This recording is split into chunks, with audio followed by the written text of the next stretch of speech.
Hello, moms. How are you? This is Monica Shimonik. Happy Friday. Happy mid-November now. We're almost at Thanksgiving, which is a really awesome holiday for most of you. But I know a lot of you won't be seeing your children on Thanksgiving, and I know that aspect of it is really not so fun. But I encourage you to just find something in your life that you can be grateful for as this holiday rolls near. And it doesn't have to be a painful holiday if you take a couple steps back and just think about what you are grateful for this time of year and just kind of hold on to that and try to create some space around your grief with what's happened with your children. And it's okay to take a couple days off, of feeling bad about your life and your situation. We don't have to feel bad all the time, and every once in a while, it's good to wake up in the morning and say, okay, I'm going to choose to not feel bad today, and maybe tomorrow, next few days, I'm going to choose to set that aside and not feel these emotions, and just see what happens. See what kind of space can be built around your pain story. And it all starts with just an intention. It starts with just making a statement. And it doesn't mean that like you're going to automatically feel great in 2 seconds, and you might not get anything out of it, but it's good to try to like give yourself that self-talk, first thing in the morning before you even get out of bed. It's okay to wake up and say, good morning, happy Sunday or whatever day of the week it is, and just say, I'm going to give myself permission to not feel pain and suffering today, and just make that as like your intention. And you could always feel bad tomorrow if you feel like you need to keep feeling bad, but you don't have to feel bad today. And just see how that goes for you. Just see what happens, and let me know how that goes. You could send me an instant message. It's just a nice little fun exercise to challenge yourself during the next few weeks as we get close to the holidays. Very difficult time for us, so we do have to change gears and just do different things to work on our pain and our suffering. Hi, Cindy. So anyway, how are you? If you don't know me, my name is Monica Shimonik, and I run Moms Unshackled. And what I do is I guide moms who suffer from family court-induced PTSD. I help these moms rebuild their life and step into their best selves so they can fight for their children as savvy and powerful advocates, and also heal their body and implement very intentional self-care into their systems, because we really, really need that. We need to take extra good care of ourselves, more than the average person. So think about that exhausted mom that has like 3 kids, who runs all over the place, works full time. Think about those moms who are so busy with their kids, and everybody's like, they need to take self-care, you need pampering, you need flowers on Mother's Day, and you need a date night with your husband, and you need a day off, you need someone to come clean your house. So our culture really embraces those moms, those busy moms who are really active in their kids' lives. But moms like us, we need that and then some, okay? Just because we're not like parenting our kids 24 hours a day, like a lot of other moms, we need the same amount of love and nurturing and self-care as those moms and then some, okay? And the system I run really gets into that like a lot. So today's topic is, this is a deeper topic. Last Friday I did a really fun, cute topic, and this week it's going to be a very serious topic, but this is a very important thing. And this is a big one, and I'm excited to share it with you because it's a breakthrough I had recently about what I do. And I always say, I always joke around. I always tell people, I say, if I didn't get my son taken away from me so many years ago, I would be some low-paid nutritionist somewhere working 9 to 5 and not changing the world. Likely, I would probably help a few people a year eat better. But that's pretty much it. Like, that's all I would really be doing. I mean, maybe out of those like 50 people a year that I help, maybe 10 or 15 would would really transform their lives. But I would not be in the business of transformation at all. I would not be doing coaching. I would not be doing life coaching and mindset coaching and health coaching, and that's what I do now. So I have all this nutrition training and background because that's what my college degree was in.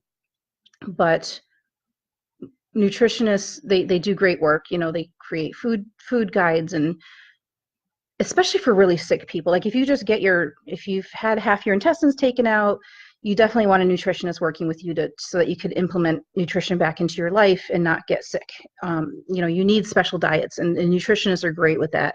Like the licensed nutritionists that work in clinics, they are fantastic with that area. But the typical person who looks for nutrition support is probably like, you know, diabetic, pre-diabetic. Maybe they're trying to avoid like gastric bypass surgery, and they want to lose like 30, 40, 50 pounds. I know that nutritionists make their mark in the world in a very special way. But I would probably not be a very successful nutritionist. And I'll tell you why. Because I would not be doing my life's work. I would not be making a significant impact in the world. And what happened was my son was taken away so many years ago, and it took me 7 years to figure out why that happened. Like, why would this happen to me? Why would I get my son taken away? The reason my son was taken away is so that I can help change the world and heal this broken system that we have in the family courts, and in losing their children, and so that they could blossom and transform and become really powerful advocates and thought leaders in this field of family court reform. I mean, I really believe that this happened to me so that I can heal that in our system and in our culture. And so as a result, like, I'm doing work that I absolutely love. Like I love this work so much. I love working with moms like you. I just know beyond a shadow of doubt that this is my life's purpose. This is absolutely what I'm supposed to be doing. And that's what I'm supposed to be doing. It is hard work.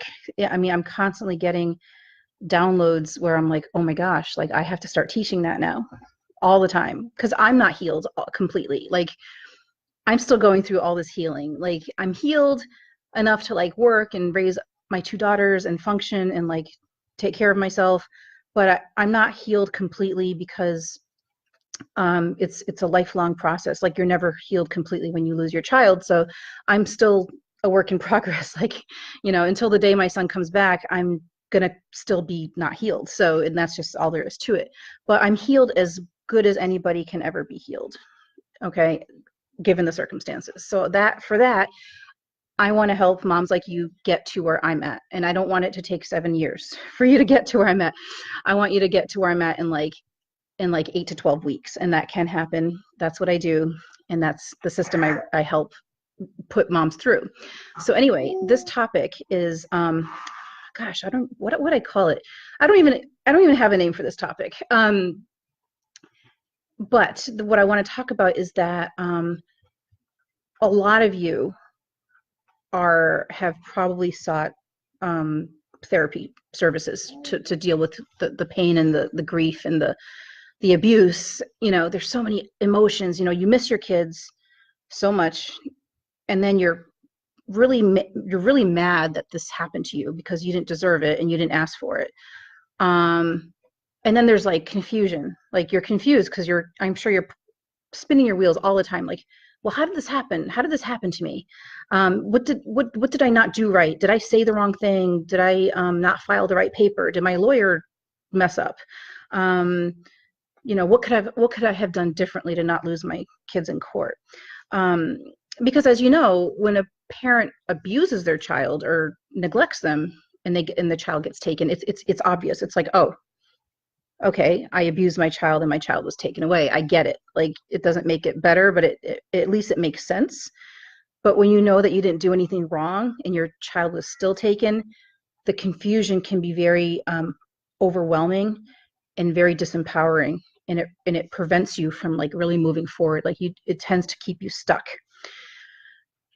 for you, you could be stuck for years or a lifetime with that kind of block, that big like mass, you know, and it probably sits in your throat or like in your stomach, or maybe it manifests into migraines, or maybe it manifests into depression, and maybe that depression, you know, causes your digestion just to slow down. You know, that's all related. So all these emotions, you know, you're angry, and you're not allowed to express that anger, because if you dare show that you're angry, then the court is going to force you into anger management classes. Okay, you're depressed.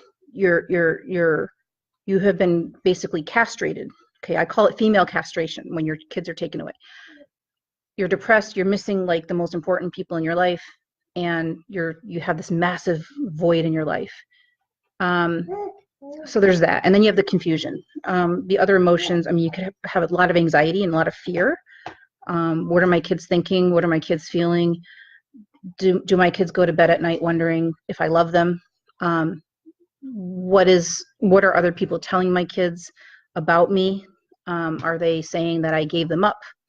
Are they saying that I lost because I'm crazy? You know, those are things that are probably going to run through your head. Typically, I would think that those things would happen like before you fall asleep at night, or in the middle of the night when you wake up with the sweats, or first thing in the morning. Like I tend to, back when I had all my anxiety, it would always like hit me like around the sleep schedule, like right before bed, you know, first thing in the morning. And the depression was just there 24 hours a day. I mean, I was so depressed that I just felt like that was normal. Like I didn't even know I was depressed. I just felt like always here, like down. So yeah. So anyway, you have all these emotions. And so when you go to therapy to talk about this, you know, your therapist will probably just be shocked, like, holy crap, like, I cannot believe this, you know?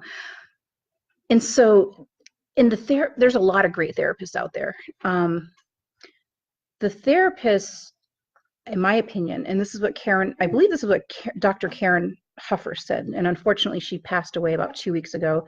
So she no longer is around to give us brilliant ideas and insights. But I believe Karen Huffer indicated during an interview that I saw that therapists, their hands are tied. You know, when they get moms like us entering their rooms, the therapists are thinking like, this mom just needs her kids back and she wouldn't have to see me anymore. So the therapists, they can only help so much. Like the therapist can kind of help you like cope and manage the emotions. But I believe therapy is not enough, and I'll tell you why. Therapy doesn't put you through, oftentimes, maybe you have a great therapist that does this, but from what I know about therapy, therapy doesn't put you through like a kinesthetic healing process, as far as I know. Meaning, you know, do you go home with exercises and things to do and homework assignments and exercises to sort out your pain, you know, to like right now all your emotions are like a giant tangled knot that probably like sits in your chest or something, or in your stomach or your throat, or in your digestive system. A lot of women, they either go to the bathroom too often or not enough. So there's digestive, you know, manifestations as well. But do your therapists put you through exercises to help separate that mass? You know, like, here's your giant mass, like your tumor, if you will, that the family court made. Does the therapist help like separate those feelings? Do you have like, are you able to isolate the grief? Are you able to isolate the confusion, the anxiety, the anger, the stages of grief? Are they treating this like a loss or like a death? Are you going through the right stages? So another emotion I just realized that comes up is like desperation. Like you're constantly feeling like you're groveling for rights and equality and respect and fairness, and you're groveling for like mercy. Like you know that if you go to court, the judge is going to scream at you. Well, if you have a judge like I had, I think it was last year, 2017, I had this like the worst judge ever who just screamed at me. And I know there's other judges that did that too. And if you want evidence of that, let me know, because I gave public testimony on a judge that screamed her head off at a litigant, at a mom. So you're also like groveling for respect and latitude, and like so there's like a desperation piece too in your emotions. So you have all these emotions, you know, and what therapists need to do, and I don't know if they do this, like I've only been to therapy like a few times, but they need to really separate these things and put you through like a system, like, you know, and that's why I feel like therapy is great for like when you have like clinical depression, like for example, I can't work with moms legally, like liability wise. I can't work with you if you are suffering from a clinical level of depression or anxiety that's not being treated. So I always say, if you've been diagnosed with depression or massive depression or, you know, clinical anxiety, things of that nature, you have to see a professional licensed therapist, or, you know, taking medications or under some sort of guide, you know, supervision by a doctor in order to see me as well. Because I do health and life coaching. So I think health and life coaching is the way to complete that gap, or to fill in that gap that's missing, that we're not getting from therapy. And so health coaching is very like kinesthetic. It's very like, okay, what can you do kinesthetically to help heal yourself, you know? And what does that mean? Like, you know, so let's say that you're having issues with self-care, like you are so depressed that you haven't been to the dentist in a year, you barely can get out of bed, you're not like taking a shower. This is very baseline. Like, this is like if you're really, really depressed. And the majority of my clients don't fall into that category, but I would put you on like a self-care routine, and I would hold you accountable. I would say, did you do your self-care today? And it could just be something basic, just to get you out of bed and like functioning better. Are you doing your morning routine? Are you doing your morning rituals? By 9 o'clock, you should have done this, this, and this. Are you doing those things? So, and I'm also in touch with my clients all the time, you know, like just regularly. It's not like a therapy session where you book in an hour and then you go back in 2 weeks or 1 week, you know, and then you have like 6 days and 23 hours of not having your therapist there. So the big thing, and the big thing, is that therapists have not been through the family court hell. They haven't lost their kids, most likely.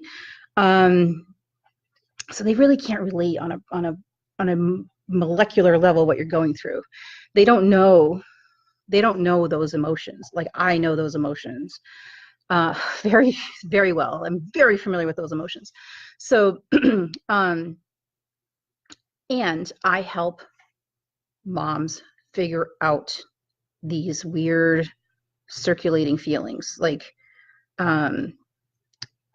perfect example, there was a time where I would do intake sessions with clients, and I would say, let's not talk about your legal issues, let's just talk about your health.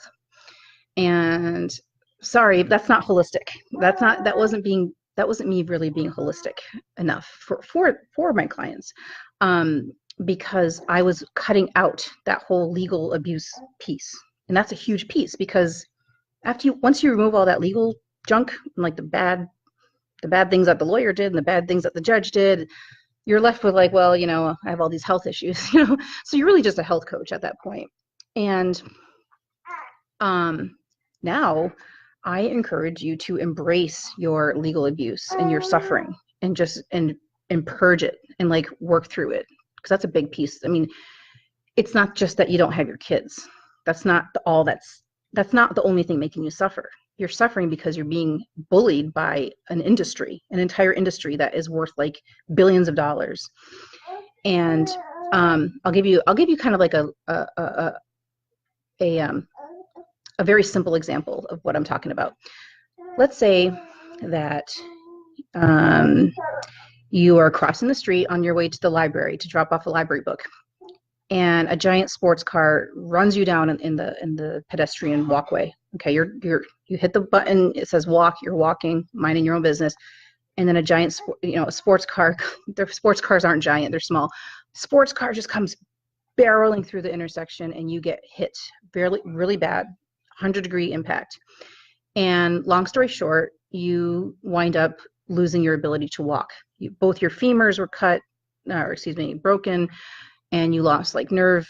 You had nerve damage, all sorts of things. You can no longer walk. So you're going to be in a wheelchair for the rest of your life. And you're going to be in chronic pain the rest of your life, okay, because you had some broken vertebrae. You go through physical therapy. You get the best physical therapy out there. You get like world-class physical therapy, world-class wheelchair. And then you get really, really good pain medication, okay?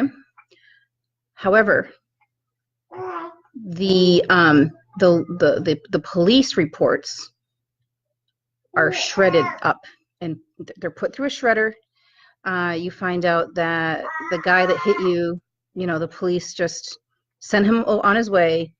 They shredded up all the documentation of you getting hit by a car. And then the hospital staff gets a new record of you. And it says in here that you were hiking drunk on a trail and you fell into like a ravine, okay? And you broke your legs tumbling down a ravine, okay? Because you were drunk and you were on drugs. And nobody feels sorry for you because you brought this on yourself. So, you're getting all this great therapy and everything, but like nobody really gives a crap because, sorry, I'm distracted because my baby's making noise. Hang on one second. Hey, you silly baby. Hey, silly baby. Okay. Maya's going to join us. Okay. So let's do this. Okay. Oops. Hang on. Okay. So you don't have any recourse whatsoever to go after the person who hit you with the car. And your body might be healed, you're probably not in a lot of pain, but you have to take all this medication, ongoing therapy. But you have no recourse to go after the person who hit you. And you have, $150,000 worth of unpaid medical bills, and you have to pay it. And you can't work because let's say that you had a job, I don't know, let's say you were a gym teacher, physical education teacher, and you lost your job because you can't run around and teach kids volleyball anymore, okay, or whatever gym teachers do, and you're unemployed and you're on disability, you're collecting like $500 a month in disability, and your quality of life, let's just say that you loved to swim. You can no longer swim, all this other stuff, okay? You are being sued for all these medical bills, okay? So you might have gotten great therapy to heal your body, but you are not healed because you were completely screwed, and you have experienced fraud and collusion and shredded documents, and the history was rewritten by somebody else, and you have no power against that.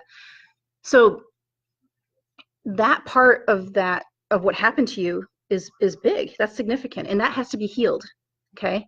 So you need to work with someone who understands how to heal that pain story, that story of that anger and the rage and the confusion. The confusion is going to be big for you. You're going to wonder, like, why would someone do this? Why would someone shred up all my documents? So why would the police submit a fake police report that I was drunk on this trail and fell off the trail?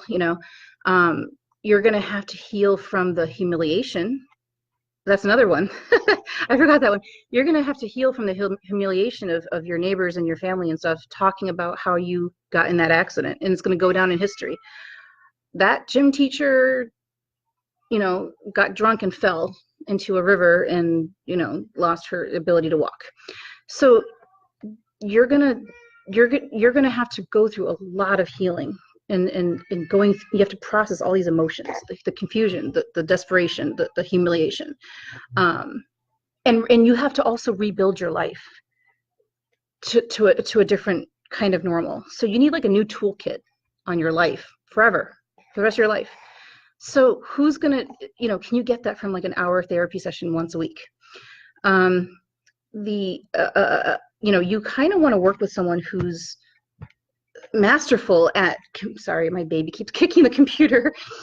Oh gosh, let me see if I could set this thing down. Okay, perfect. Let's do this. Okay. You want to work with someone who's masterful at getting through these steps, okay? And life coaching, mindset coaching is very well aligned with what you really want to do. So yeah, it's really like processing and incorporating a new normal into your life with a new toolkit. And also you might get yourself back to a place where you want to go and fight back, and you want to advocate, and you want to be loud and proud about your story, and you want to just like announce to the whole world, this happened to me. It was wrong, it was bad, and I want to fix it. I want to fix this system. And so you might want to do that. And a therapist, I don't think, can really help you learn how to find your voice and learn how to stand up. I mean, gosh, I've done public speaking in front of 200 people. I never in a million years thought I could do public speaking, but I figured out how to do that because it was important to me to well, by the way, my first time public speaking, like, such a joke. But anyway, but I got really good at it, and there's still things I could incorporate to be a better speaker. Like, I'm definitely not the best public speaker. By the way, I'm going to be on the TED Talk stage at some point. That's on my 5-year bucket list. So the point is, you want to work with someone who truly understands what you're going through, almost is to the detail, So, and you have to heal that, all the aspects of your pain story. You pretty much have to go through the stages of grief. You have to go through the anger. You have to process the anger kinesthetically. You have to almost like separate the emotions and kind of get clear and identify which emotion is stronger today.